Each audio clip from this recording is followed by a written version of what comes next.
and welcome to The Culture Shift with Jocelyn Jovan. Our podcast aims at inspiring the leaders of tomorrow, brought to you by Black Enterprise. Here, we like to review the success stories of today's tastemakers to encourage those who dare to dream big. Today, we're gaining insight, inspiration, and empowerment from an established real estate investor, entrepreneur, and star on OWN's hit reality series, Love and Marriage Huntsville. Join me in welcoming the one and only Miss Melody Shari. How are you? Hello, Queen. I am great. How are you doing? From one queen to another. Phenomenal. Phenomenal. You are just a ball of light and inspiration.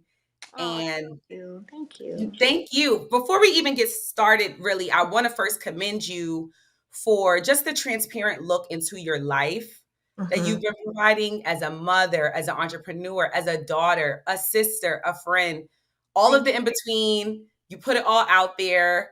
And has it been hard? Has it been hard sharing so much of your life on reality television? So it hasn't necessarily, be hard. First, I want to say it hasn't necessarily been hard, but first, I do want to say thank you so much for having me here on your platform. I really, really appreciate it. I've been looking forward to this interview today, so thank you. Thank you. So it hasn't been very hard because I kind of came in with the idea that I would be transparent and be Mhm. straightforward about my life, about my business, about my family, and what I was dealing with in my marriage as that began to occur. And so having that mindset from the out the gate from the beginning, that's a choice that I made. So I can't say that it's been hard. Now with that choice, of course, there are a lot of opinions that come with that. A lot of people who are either rooting for you or not. That comes with that. You're open to public scrutiny. Mhm. So that's sometimes the more difficult piece. Right. And so I've been watching, I mean, I was a late bloomer. I think I jumped on, you guys were in season 3. Hmm. But I binged it, girl. So Yeah. yes, I know it all. And so when you look back at season 1, Mhm. you it was really more focused on all of you as professionals within the real estate industry. Yeah. So now what were you going into the show expecting to get out of it initially?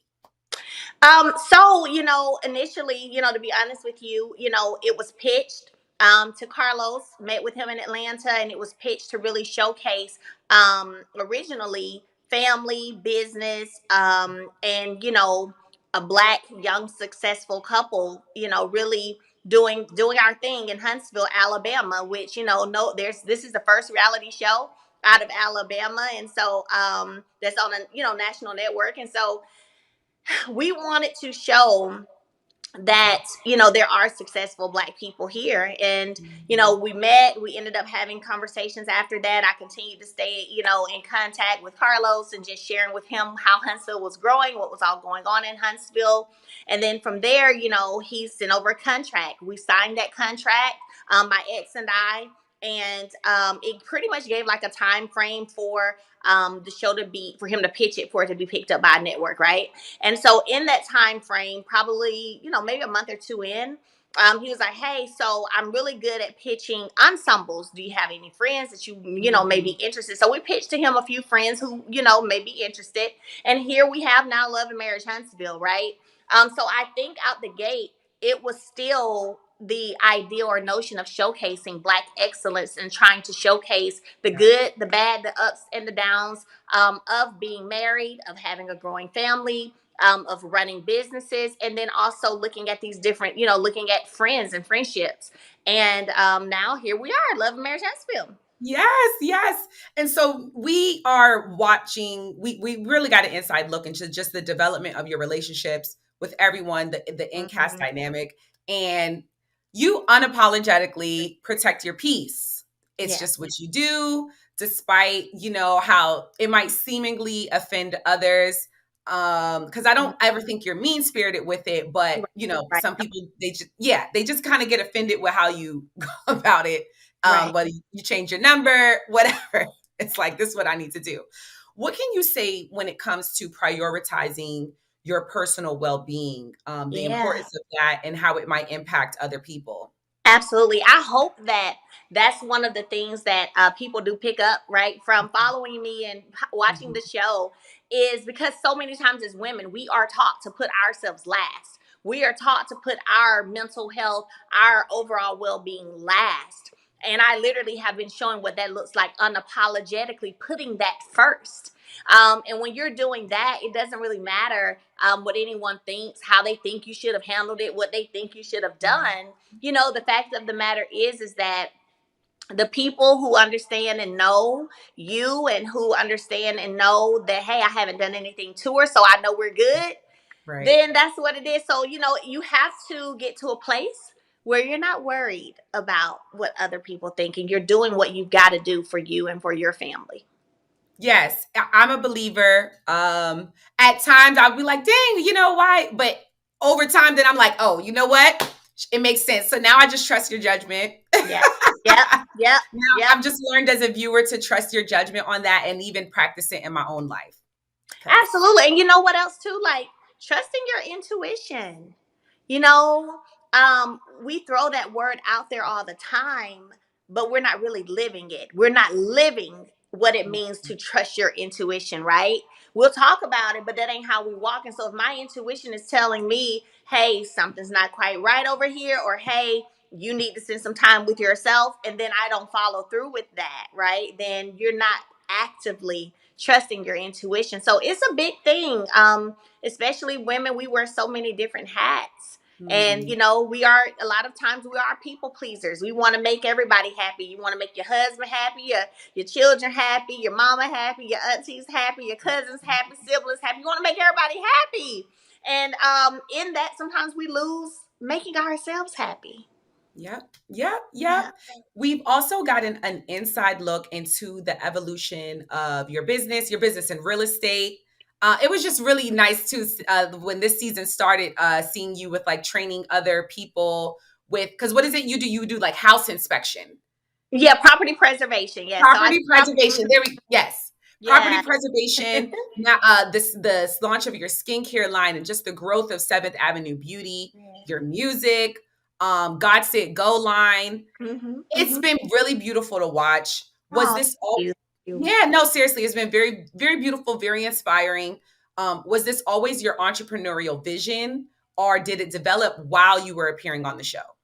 So the thing is, all of those things you mentioned, from music, skincare, even property preservation, I was already working on those things prior to the show. So coming into the reality realm, I already had a foundation and a basis in terms of business, and I think that undoubtedly is what has helped me to be able to grow and kind of scale as quickly as I've been able to, is because I already had the basic big business knowledge and experience that, unfortunately, some people don't have. They come onto reality TV and they want to become this business person, right? And so it's a lot of learning, a lot of growing pains that comes with that. Whereas for me, I'd already created a multi-million-dollar company before. So me coming into reality TV and having that, and then going through a divorce and, dissolving everything and starting over, it was still easier for me because I've done it before, right? I've already had those experiences. So, more than anything, I would say just it has allowed me to scale quickly and to just grow quickly too. Like you said, Seventh Avenue is doing amazing. I've created over 700 entrepreneurs to date from my masterclass where I teach property preservation. So what you were talking about that you saw at the beginning of the season, so God is good, man. God is good. Yes, he is. Yes, he Yeah. is. And so, a lot gets put on the show, and the Mhm. good and the good and Yeah. the bad. And how would you say that has impacted your business? Has it impacted your business in any way? So if I could say, if anything, if it has been an impact, it's been a positive one. Like, none of my businesses are struggling or lacking. So if it has Mhm. impacted it, it's been a positive one. I think, one of the main things I always say is clean hands, pure heart. So with anything that I do, whether people agree with the move I make or the decision I make or not, I move in a way where I'm operating with clean hands and a pure heart. So when you're doing that, you're gonna be blessed. When you're doing that, God is gonna shine his light on you and you're gonna be blessed. It just is what it is. So, what some people may consider the bad, right? From watching the show, in those moments for me, that was what was honest and what was real, whether you agreed or not, right? And Yep. so I, if anything, like I said, I would say I guess it must have impacted it well. Yep. Yep. So take us back like to your upbringing. You're a Huntsville native. What were your I'm views on not a Huntsville native. where you from? I'm not from Huntsville. I've been in Huntsville since 2004. I came up here on a full scholarship, academic scholarship to Alabama A&M University, okay? And I've been here since, but I'm actually from a very small town, one red light, called Brundage, Alabama, which is about 4 hours south of Huntsville. Oh, come on, fun facts. Here we go. Yeah, yeah, very But you're an small. Alabama native. Huh? You're an Alabama native. I am an Alabama native, yeah, but very small. And I tell people all the time, like, I am so appreciative of just like a small town upbringing, because I have no doubt that that is what has made me, partially made me the woman that I am. Everyone knows everyone is like a big village. And so I grew up in a very small town. Yeah. And that goes into my next question because I was asking, like, what were your views on entrepreneurship growing up, and how did they evolve as you went to school, you went to college? Yeah, so entrepreneurship for me, I've kind of been privy to it for a long time. Like, I remember my mom had a cleaning business, and even as a kid, at times I would go. She worked other jobs too, but she also had a cleaning business. I would go with her and help her clean offices and things. So that aspect of it, all of my uncles, they're all farmers. I've seen them running their thing, doing their stuff, and I have another uncle. Very successful in real estate, first millionaire person in the family. And so one of my great uncles. And so knowing he was in real estate, owned restaurants, franchises. And so I think for me, just innately, it's always been there. It's just Yes. always been there. Yes, that's really Yeah. beautiful to know. And so was there anyone who served as like a role model for you the way you are serving as role model for women and girls today?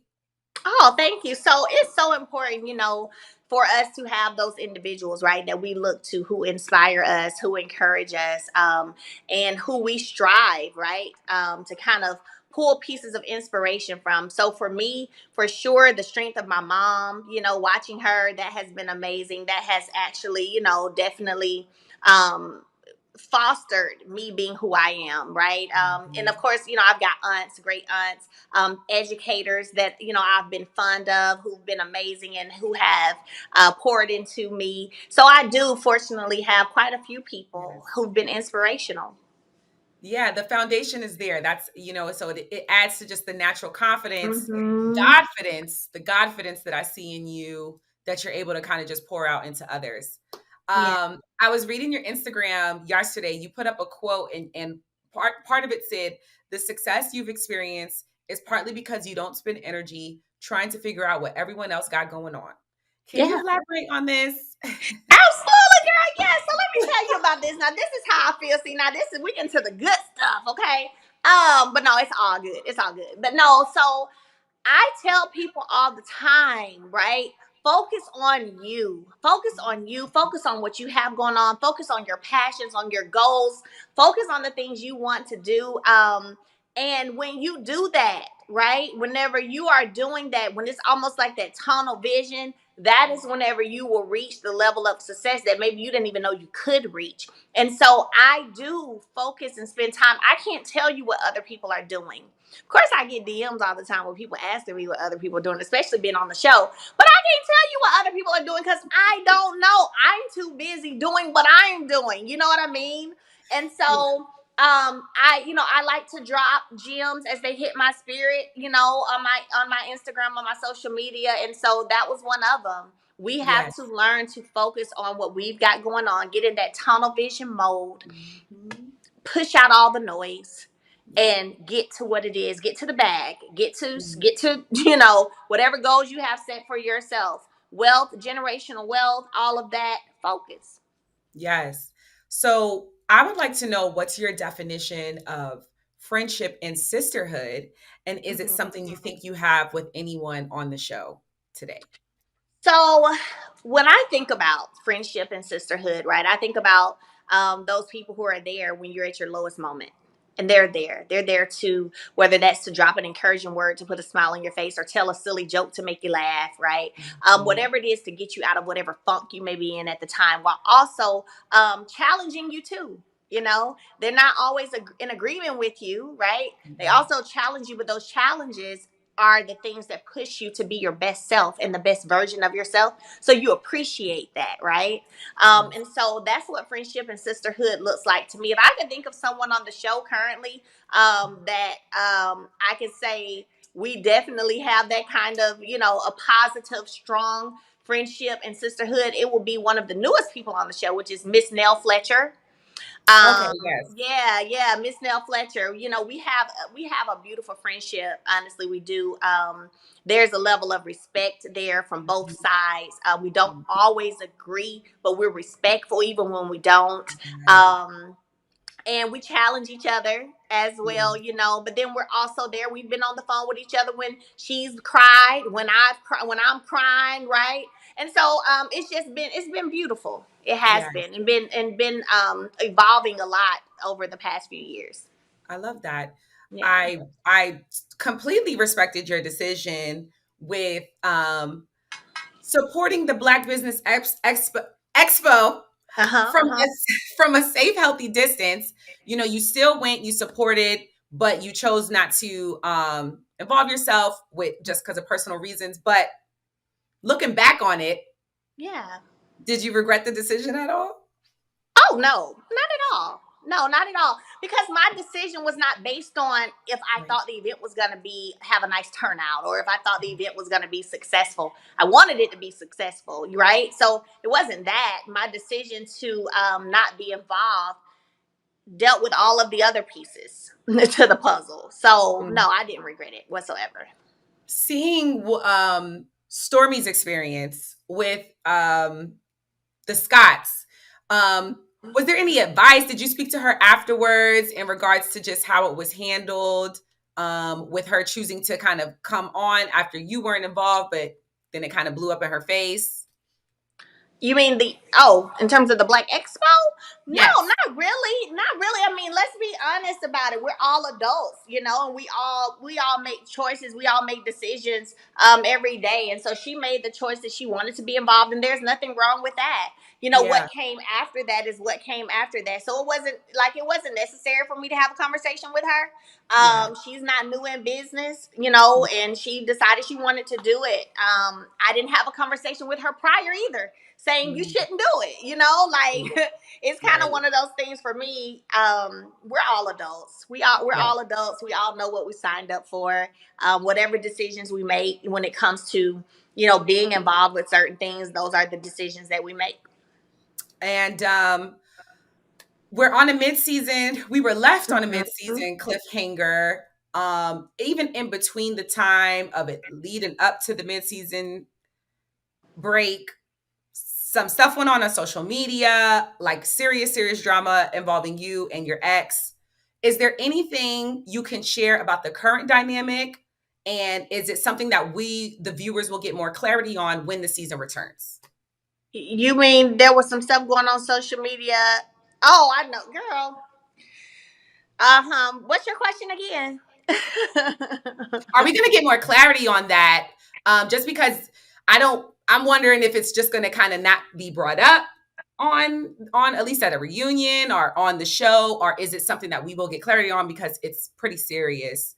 Yeah, so for me personally, I'm not discussing legal things. So, Okay, got you. yeah, That no. says enough. That says enough. And Mhm. then when it comes to, there's been like little mentions of it, teasings. We know that you do date, but you do a great job at like keeping it off the show. But will we get to see Melody finding love on the show in the near future? Girl, you're gonna have to stay tuned. That's all I'm gonna say. Stay Yes. tuned. I will say this. I know that, I have an amazing audience and group of supporters and people who have watched me married, and they watched me go through, I would say, probably one of the biggest scandals on reality TV. And then they watched me, divorce. And I know that they also want to be involved and see me as I, find love and I'm in love Right. again and whatever Yeah. comes with that, right? So stay Yeah. tuned. Yes, yes, I'm here for it. And so now you are a part of the flagship franchise, okay, with Love and Marriage Huntsville that has now grown to include Love and Marriage DC and Love and Marriage Detroit. I love all three of them. Have you checked them out and what are your thoughts? So I have not. I have not Mhm. checked them out. But from what I've seen, like I met one of the LAMDC ladies recently, and Mhm. so they seem nice. But Yeah. for me personally, no, I haven't checked them out yet. But I'll be honest with you, girl, I'll be missing some of my own shows episodes Yeah. sometimes too. Like when I say like I stay busy, I do. So Yeah. I haven't even don't tell nobody. But I haven't even watched Love and Marriage Huntsville's mid-season finale yet. Right, right. I feel you. I mean, you're busy. You got four kids. Yes.